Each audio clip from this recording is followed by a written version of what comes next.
नमस्कार, आप देख रहे हैं मनी नाइन और मनी नाइन पर देख रहे हैं आप ट्रेंडिंग स्टॉक। और आज हम जिस स्टॉक के बारे में बात करने वाले हैं वो जानी मानी है सोने की कंपनी यानी टाइटन। लेकिन टाइटन के शेयर्स में आज इतना अच्छे नतीजे नहीं आए हैं। शेयर पर भी रिजल्ट देखने को मिला है, फिर ब्रोकर्स ने भी राय दी है, तो सारी बात समझेंगे आज हम। लेकिन सबसे पहले बात करते हैं नतीजों पे। सत्यम जी, जो नतीजे आए वो कैसे आए आज?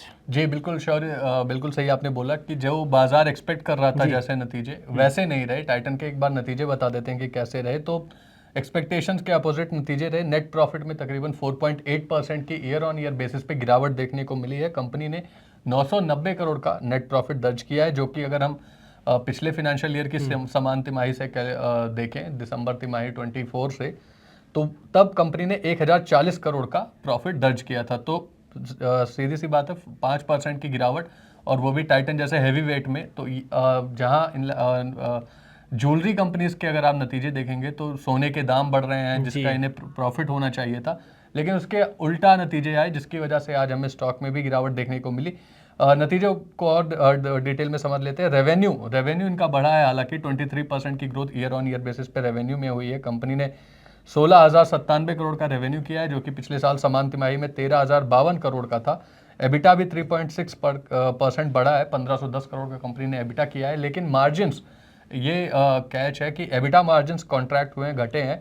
11.2% से घटकर 9.4% तक एबिटा मार्जिन आ गए हैं, जिसका प्रेशर हमें देखने को मिल रहा है। तो ज्वेलरी काउंटर्स के लिए, गोल्ड में डील करने वाली कंपनीज के लिए ये तिमाही अच्छी रही, लेकिन टाइटन के नतीजे उतने अच्छे नहीं आए, जिसका असर हमें देखने को मिल रहा है। अगर हम ज्वेलरी सेगमेंट के इनके ग्रोथ की बात करें तो वो तकरीबन 26% की ईयर ऑन ईयर आई है। वहीं वॉच और एंड वियरेबल सेगमेंट जो है इनका, वॉचेस भी ये बनाते हैं, उसमें 15% की ग्रोथ देखने को मिली है। तो जो बाजार एक्सपेक्ट कर रहा था वैसे नतीजे नहीं है। नेट प्रॉफिट में गिरावट और एबिटा मार्जिन पर दबाव, ये दो एक अहम कारण है जिनकी वजह से आज हमें स्टॉक में गिरावट देखने को मिली है। तो फिर कितनी गिरावट देखने को हुई है? कैसा स्टॉक का परफॉर्मेंस कैसा रहा अगर बात जी, अब रिएक्शंस की बात करें तो आज जब तक हम ये वीडियो बना रहे हैं तब तक तो तकरीबन 2.5% की 2.45% की गिरावट टाइटन में आ चुकी है। फिलहाल ये 3500 रुपए के आसपास ट्रेड कर रहा है। लेकिन इसके पहले, क्योंकि नतीजे अच्छे आने की उम्मीद थी और ज्वेलरी काउंटर्स के लिए ये क्वार्टर भी अच्छा गया है, तो इसके पहले जो है वो नतीजों से पहले स्टॉक में हल्की तेजी हमें देखने को मिली थी। पिछले 5 दिनों में तकरीबन 4.9% का रिटर्न दिया है, जिसमें आज की गिरावट भी शामिल है। तो इतना गिरने के बाद भी अगर हम 5D रिटर्न देख रहे हैं 5% से ज़्यादा का है, यानी कि पिछले 5 दिनों में तकरीबन 6-7-8% तो स्टॉक चल ही चुका है। तो आज की गिरावट को अगर छोड़ दिया जाए, और जो हमारे एनालिस्ट एक्सपर्ट से भी बात हुई वो भी बोल रहे हैं कि ये छोटी ही गिरावट है, इसको उतना बड़ा सीरियस नहीं लेना चाहिए।